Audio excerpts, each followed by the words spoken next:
The Kripple Krew knows that I have been on the Tenable train since the beginning. Getting this Prometheus last July when Concept launched Tenable, and since then we have reviewed and given away several models, like this Cryo that we will soon be giving away on TikTok. But there has been one Tenable model that since the very beginning I have wanted to review, yet it has eluded me. No longer. Today, we finally get to look at the Greg Schob designed Tenable FENRIR. And trust me, you folks want to see this one, so stick around.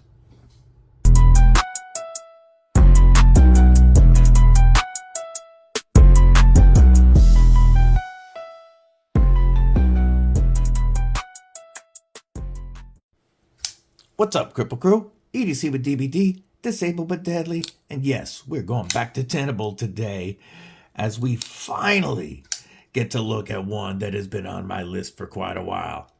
Y'all know I've been really impressed with what Concept has been doing through their budget side, Tenable, releasing budget and affordable models of knives that Concept has already produced.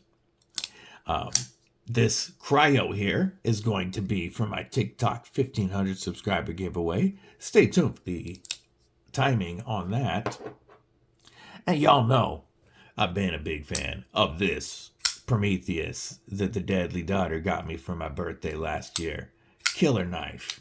But those aren't what we're here to talk about, because we finally get to look at the Greg Schob designed Sparrow knives, Tenable FENRIR, and just look at that awesome looking knife. What we are looking at with the Tenable, we'll hit you with some specs first. With the FENRIR, 7.93 inches overall length, almost an 8-inch knife with a 3.45 inch harpooned straight drop blade of 14C 28N with a really nice Blackwash and a flat grind, a close length of, does it say? Okay, we'll do some quick math, of 4.5 inches roughly, a blade stock thickness of 138 thousandths, and a weight of only 4.23 ounces.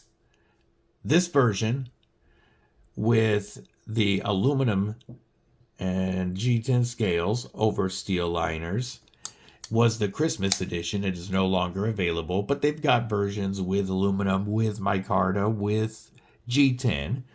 And currently, there's a White Mountain Knives exclusive version with blue frag, white or silver G10, and a satin blade, and you can get that for like $62 right now after code DBD. But these are all pretty much under $70, even on the Tenable website. They are sold out on Tenable's website, but I'll still link it below for when they come back in stock. But that White Mountain Knives exclusive is in stock, and that will also be linked below. So, besides what we talked about, we are rocking a deep carry, fold over, reversible, tip up pocket clip that actually goes in and out of the pocket very well over that frag texture. It is not inset, but it is rocking flat screws. So there's plenty of space for this to go right in and out of the pocket. And even with my thick 511 tactical pants, I had no issue. I really have always loved the shape of this knife. Greg Schob, he's a custom knife maker who runs Sparrow Knives, and he makes some insane customs. And this is probably my favorite production knife that I have seen of his. And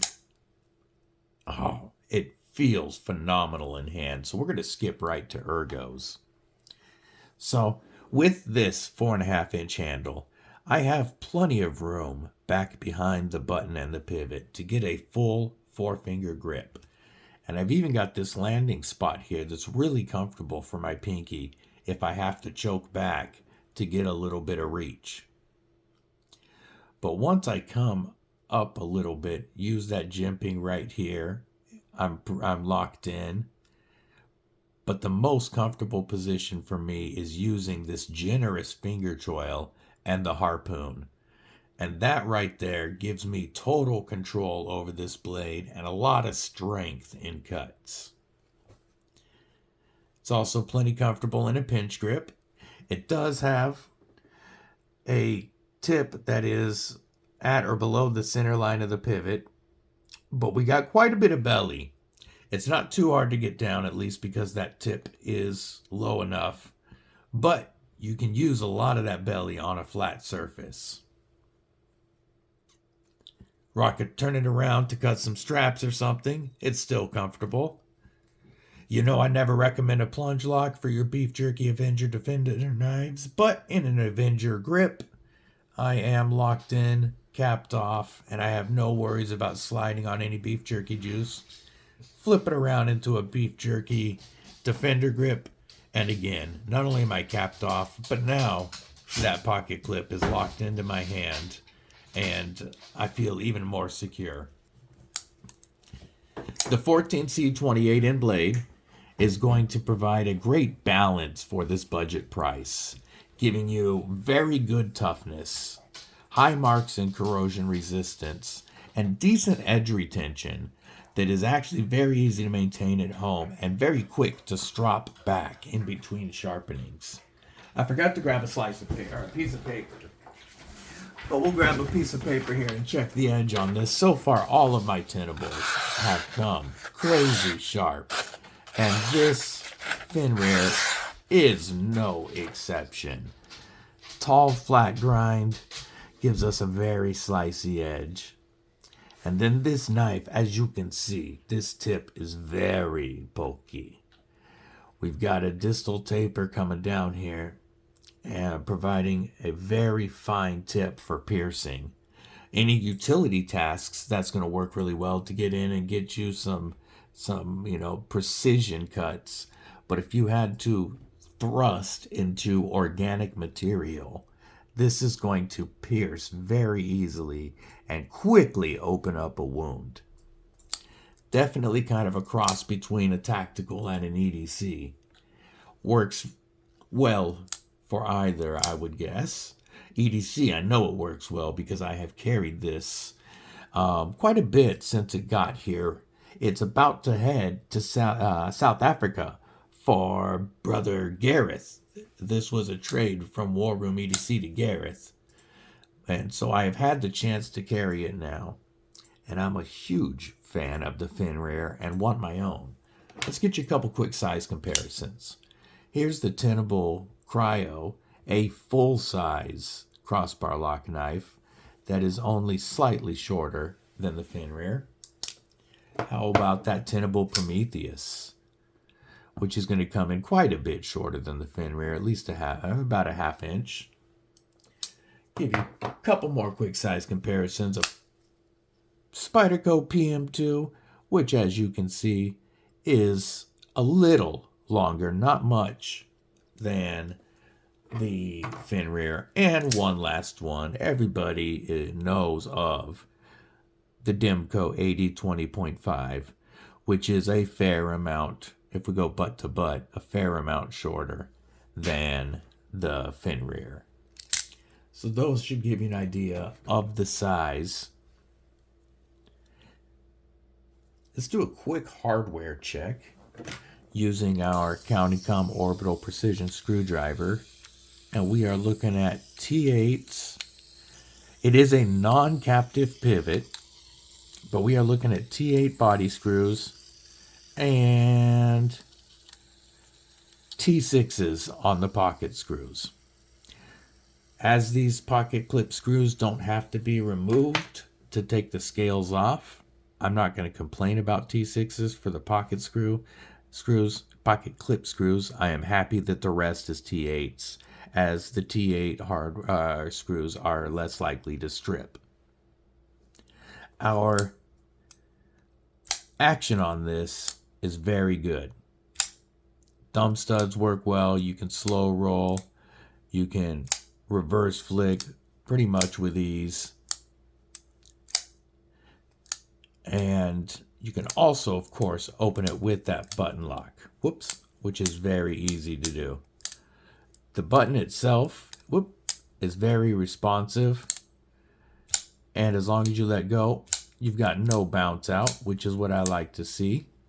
Our spring tension is good, leading to a nice detent feel so that I do not fail the opening every time I launch this. Nice spring tension on that plunge lock. Let's see where this plunge falls. It's going to come in. Boy, this is hard to see with the black, but it's going to come in right in here. So our stop pin is going to be under this tang, and then that cutout is where our plunge is going to sit. The lockup, I don't have any movement up and down or side to side. Nice lockup, nice action, stepped studs. As long as you get your finger on them, you're not going to, pardon me, you're not going to slip. Because of this, pardon me, generous finger choil, we have plenty of sharpening life, even though this is quite the tapered plunge grind. You're still going to get a lot of sharpening life out of that. And with 14C28N being able to strop up really well in between sharpenings, should last you quite a long time. This carries very well for such a large knife. I'm going to put the carry profile up against a PM2 and show you that it's quite a bit smaller in profile than a PM2. And let's compare it against the Demco 8020.5. It even has less of a pocket presence than the 8020.5, although it has it in length. So nice full-size knife that's very easy to carry. Our steel liners are skeletonized for weight reduction. Overall, Tenable so far has had amazing quality on their knives. And that's not surprising, being as they're the budget arm of Concept. We know Concept puts out very fine knives.